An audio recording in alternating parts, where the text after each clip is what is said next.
Hello, and welcome to the IOSH podcast's Trailblazer Talks, a new series recorded at the 2024 Health and Safety events in Birmingham. In this episode, we speak to health, safety and environment specialist and IOSH future leader Fiona Fullerton and Phillip Muston, head of careers at health and safety recruitment firm Shirley Parsons, about maintaining OSH work behaviours in a shifting workforce paradigm. Hello to both of you. Welcome to the IOSH podcast. How are you both doing? Yeah, good. Good, thank you. Yeah? So you've just both come off the stage, haven't you? You've just done a session on the shifting workforce paradigm. How did that go? Really good. Some really good topics of conversation, good talking points. Yeah, I think the best thing was we're all aligned on stage as well. So That's always good, isn't it? Yeah, there's no disagreements. And I saw quite a few hands up at the end, so you got lots of sort of audience engagement and participation. Yeah, some good questions. Yeah. Good.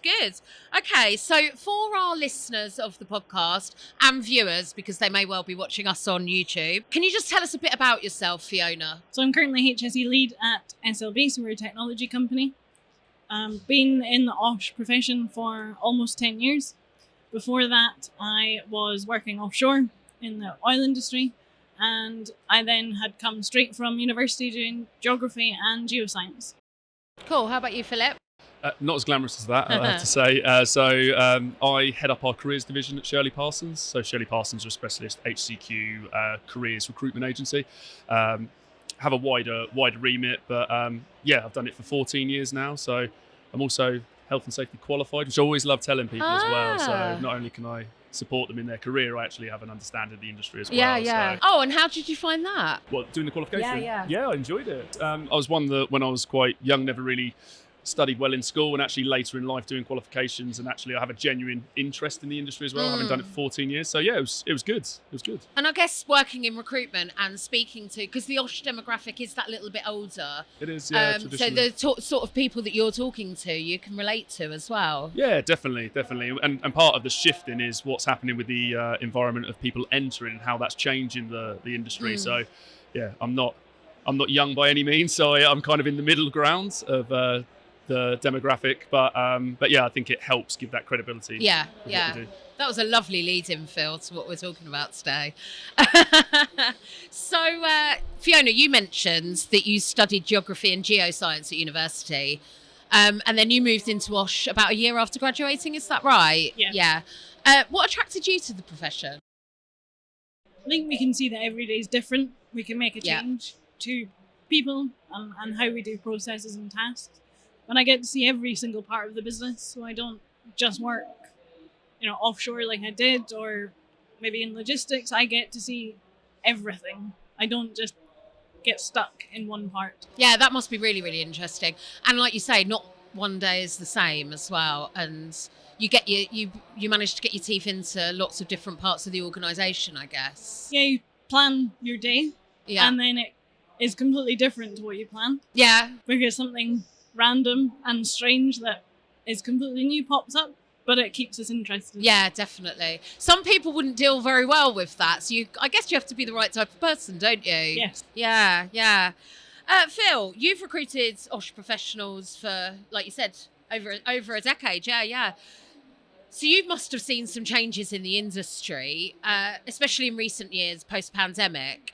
Can you give us a bit of an insight into the jobs market? Yeah, of course. So I think the main change that we mentioned on stage is that what people are looking for now has completely changed. Previously it was how much is it paying, what's it require, I want to see a job description. Actually now a lot of people are asking, what do I get out of this career move? And a lot of people are talking about it as a career step. So it's more about that work flexibility, that we're looking at benefits package. We're looking at everything outside of the salary. And one of the things that I mentioned on the stage is a shameless plug here, but Shirley Parsons today have released their market insight survey, which gives all this data into the background. And actually, but pre-COVID, is salary was the biggest drive. Yeah. Everyone wasn't happy with salary, always chasing that extra pound. Whereas now a lot of people are looking at themselves, professional development, what does it mean for them, and also what the company stands for in regards to their CSR culture and their overall safety culture. And leadership's big as well, is that how is their style of leadership and how's that going to impact me on a day-by-day basis. So it's really changed to be more about companies is what can you provide me that makes me interested in you as a business. Whereas I've said ever since I did this is that interviews are a two-way. It needs to be right on both sides. Whereas now in the last 4 years, that's become so apparent. Whereas previously people were just happy with what I call a job, whereas now it's about a career. And that's been a huge change since COVID. And I think that COVID has made people realise about themselves a lot more, about what life is about. Previously, people always spoke about work-life balance, and that was effectively, I work my hours and I still want to be able to do something in the evening. Actually, now it's completely different, is that do I have the flexibility? Can I go pick up my kids once a week? I've got 4 children, so flexibility is a big thing for me, and I understand that. So that's the main change, and how people now look from an external recruitment perspective of what they're looking for. That's really interesting. And it sounds like some of these companies almost need to sell themselves to these candidates, don't they? And it's part of what we've had to change with that. Yeah. Is that previously we would focus on preparing our candidates for interview, but now actually we coach our clients on interviews. How interesting. Yeah, and we take it for granted, and I think everyone in the sector takes it for granted in every industry, is that you assume because someone is a hiring manager, they've hired before. A lot of people have interviewed, but they may not have been on the other side of the table interviewing someone. That actually some people need coaching and support, and appreciate how they come across during that process can impact a candidate making a decision. So actually how we can support the clients in doing that. And whether they win that talent. Yeah. It's the same as trying to win business and winning people. It's what's in it for me has changed a lot for people. COVID understandably hit the recruitment industry hard. Obviously, there's been some benefits to it, like you just alluded to. But do you think the recruitment industry is going to bounce back, or is it beginning to? Yeah, I think there's always going to be need for our industry. I think where the industry suffered was where I think everyone suffered. I think that there was that whole country just batten down the hatches and let's see what this means. So everyone was very cautious. So what that meant was people weren't moving, companies weren't hiring, and that obviously is going to impact us because that's our main area. But I think that what we've seen since COVID is it's identified a lot of areas for companies to diversify, develop, and doing health and safety. We were actually still quite busy during COVID because how suddenly you had all the COVID testers that came under more responsibility of health and safety professionals. Well, it's the right industry, wasn't it? Yeah, exactly. And you had a lot of health and safety professionals that went, my job has doubled in the last day, and how they looked at supporting that. So I would say as an industry, it's definitely returning. It's more of a candidate-driven market, and I think the way the candidate perspective has changed is how we see that candidates now have more choice, and they are not just accepting something for what it says and actually want to dig deeper. So I think from that perspective, I'd say that the health and safety market was always very busy, even during COVID. But I think from the candidate perspective, we're now seeing more candidates are open to change, which we haven't seen in the last 18 months. Yeah. And how do you think hybrid work has changed that? I think it's now a key thing that people want. And I think that what we're seeing is businesses that don't offer that are struggling to attract talent. And companies that do, I said on stage that I specialise in construction infrastructure, is that they were one of the industries that always said, you have to be on site. 8 till 6, you have to be there.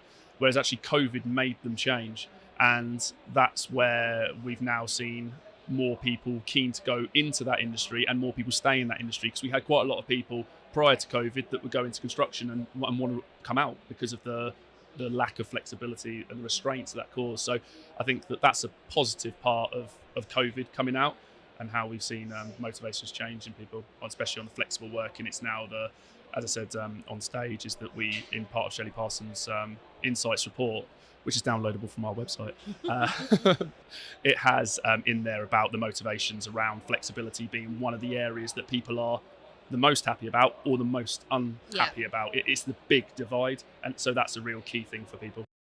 And so Fiona, from your perspective as an HSE professional, how has hybrid work impacted you looking after workforces? I think at the start it made it very difficult, because it was something that we'd never done before. Everyone was always at a desk on one of our sites.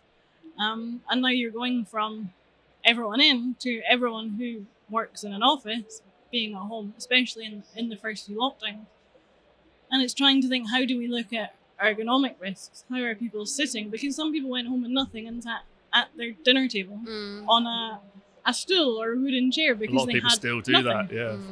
So that makes it very difficult. But also when we come back to the office, how do we have first aiders and fire wardens? Because some of them aren't in 5 days a week. They maybe do fixed 3 days. That's or a good they're point. a hybrid 3 days. 1 week is Monday, Wednesday, and the next week is Thursday, Friday. So how do you then plan who your emergency response team are is one of the biggest challenges.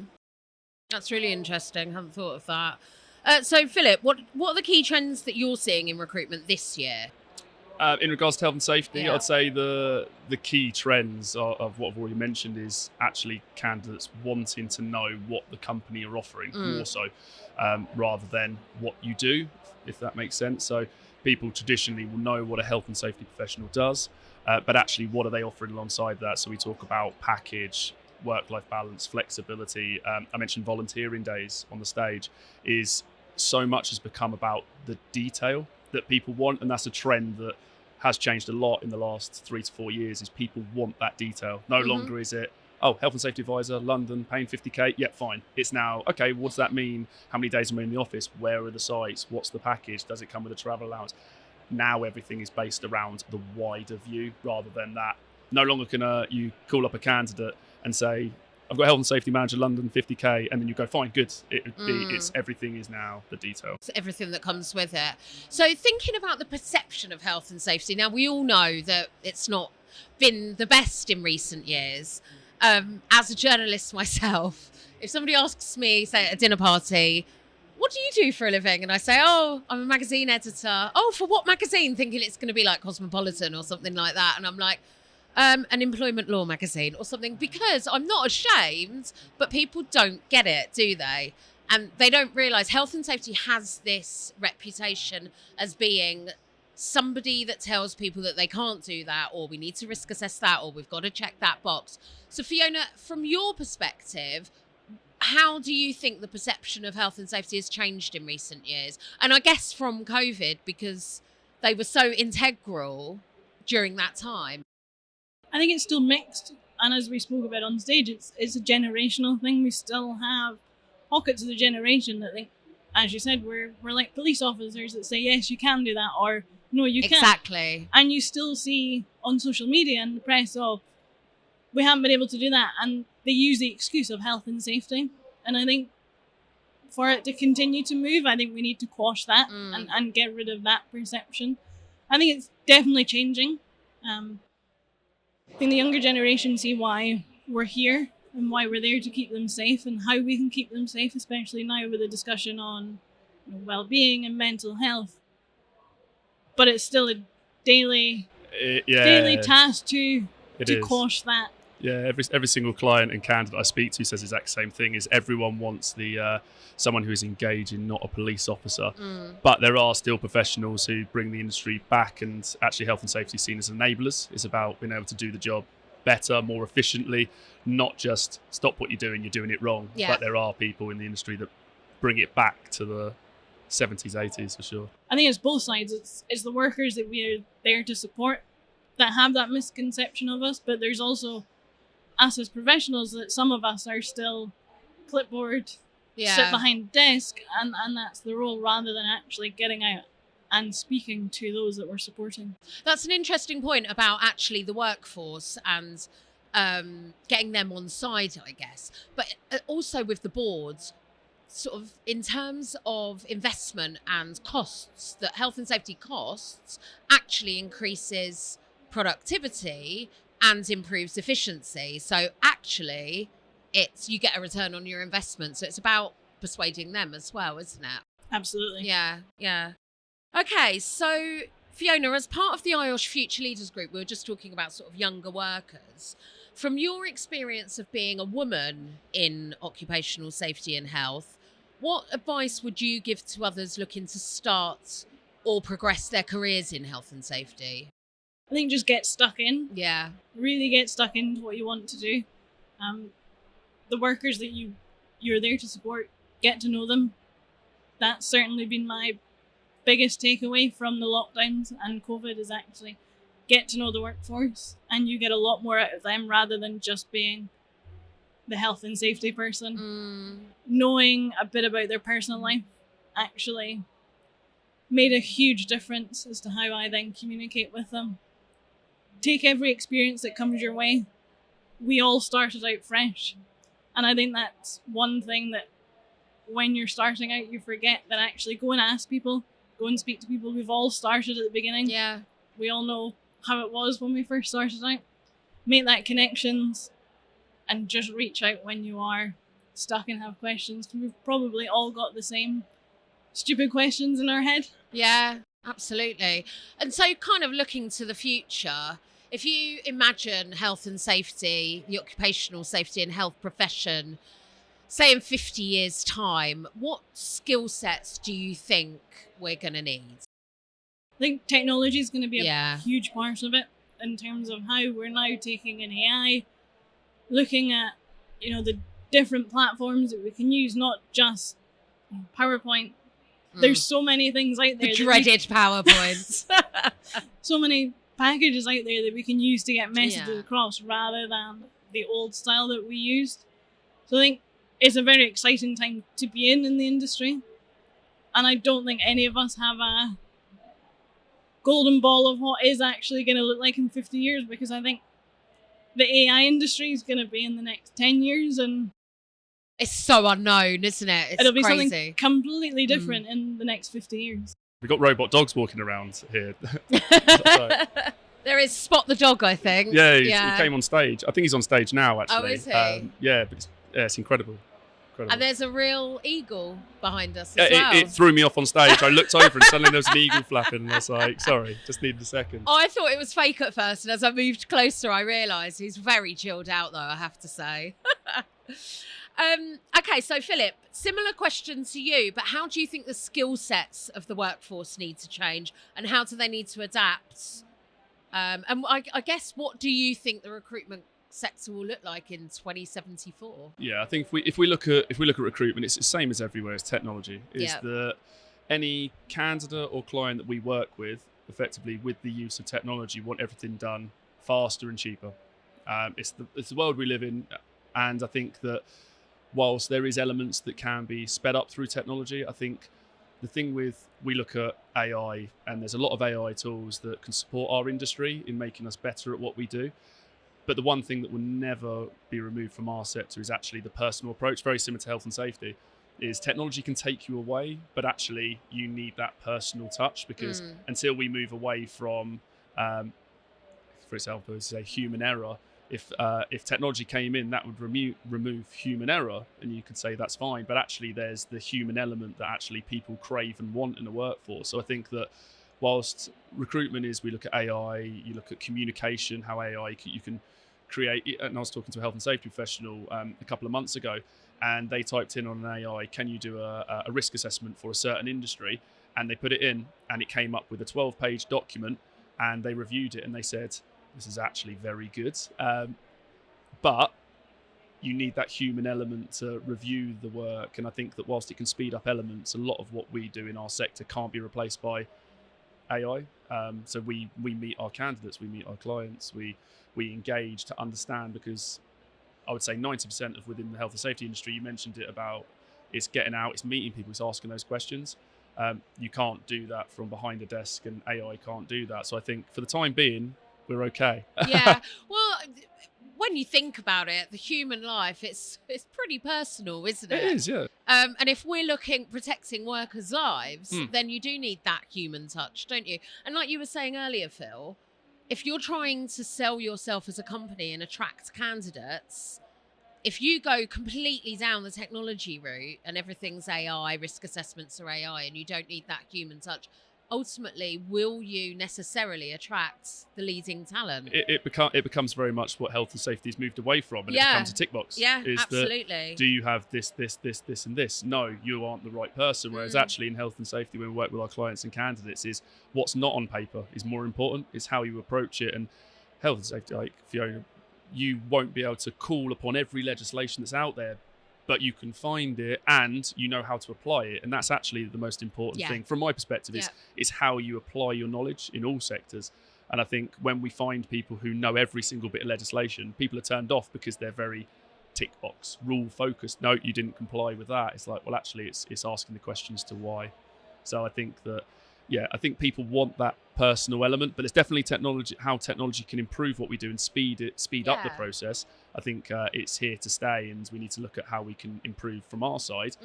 But especially in this industry, I can't see us being replaced for a long time. Yeah, we need to embrace it to complement what we already do. Don't be afraid of change. And if you're afraid of change, ultimately there are some good things out there. 10 years ago, LinkedIn was barely used. Now it's the number one tool. So everyone's now started to build profiles. So I think it's here to stay. Have you found that a sort of barrier for what you do, or something that's LinkedIn? Helped? Helped massively. Yeah. You think that previously people who wanted positions would have to upload their CV to either a job advert or a CV library type. Others are available, of course. But now people can just create a profile and be found. And that's what we've seen a massive change, is that people, and when I say it's bouncing back, is that when I talk to my clients over the last 18 months, is that candidates aren't actively applying.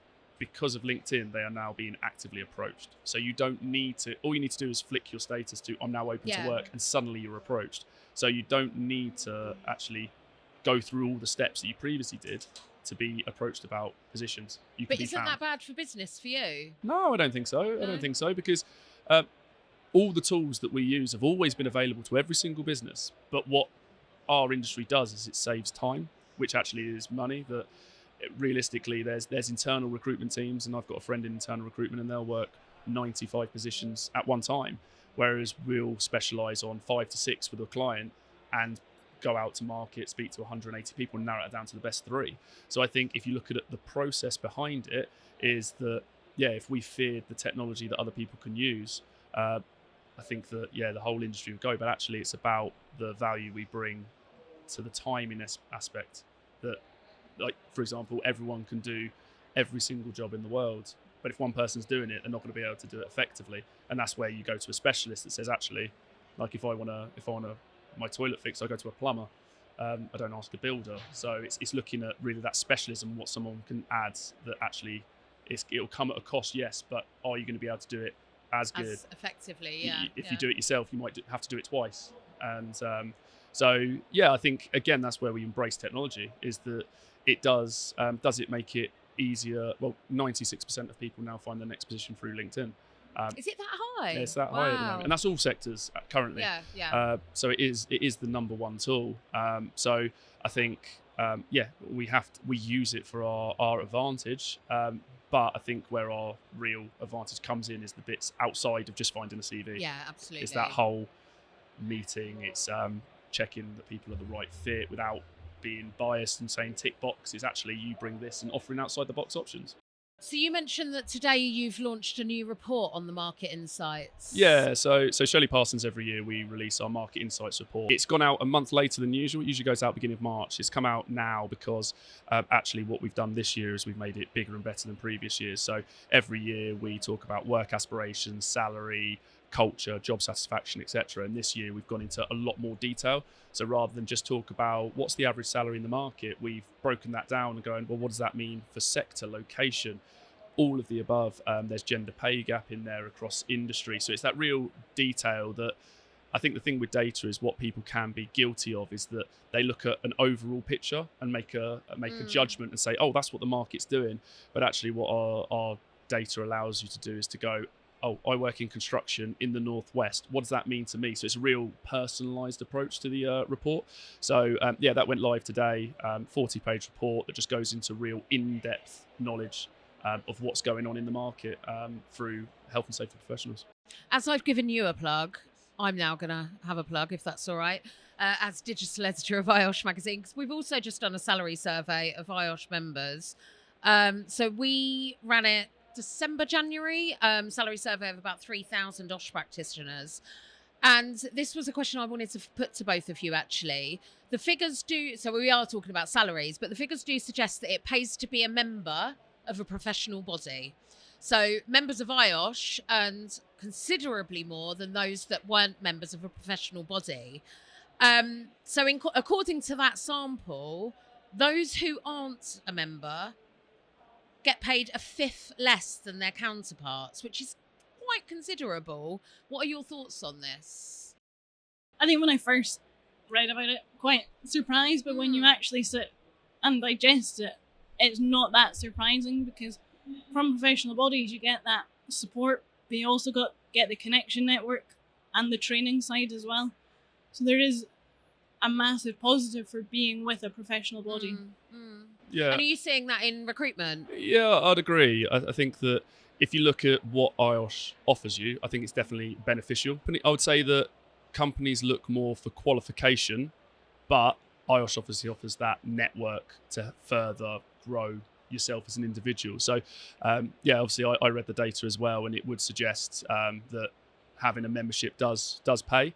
I think that, I think it's just for IOSH to continue showing the value in which it brings, because I know that there's been years, and there's still professionals that either buy into it or don't, and ask, what do I get from that? So I think it's looking at how, and as I said on the stage, is that everyone's looking for growth and progression. And I think that's the key thing with the market changing, because I think that with the cost element and all of those, is there really needs to be that proof as what do I get from it as well. And I think looking at the generation that are coming towards the end of their career that have grown up with IOSH, I think it's looking at how it can continue to relate to the modern newer generation for the progression part. And I think that support network is really key to that. Absolutely. And you were just mentioning about your session on stage. So you both took part in this panel session in the Keynote Theatre, which is sponsored by IOSH, on the shifting paradigm of work. What do you think, and what do you hope people watching took away from your session? I think that it's now an individual approach to both managing OSH in the workplace and as Phil's spoken about, in recruiting as well. Then it's all about communication, collaboration, and actually getting down to the crux of it, is asking, what is in it for me? Yeah, one of the things that we mentioned on stage is that the world we live in now, everything is customized.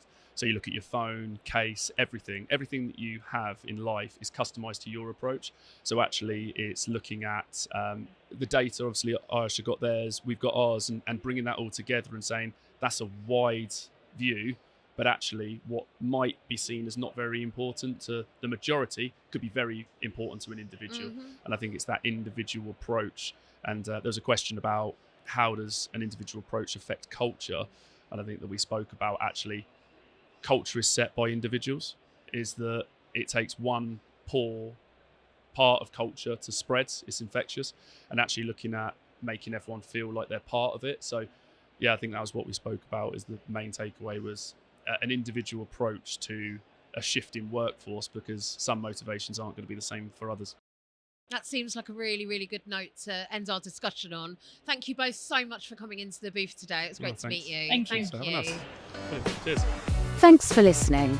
Join us next week for more Trailblazer Talks from the IOSH podcast.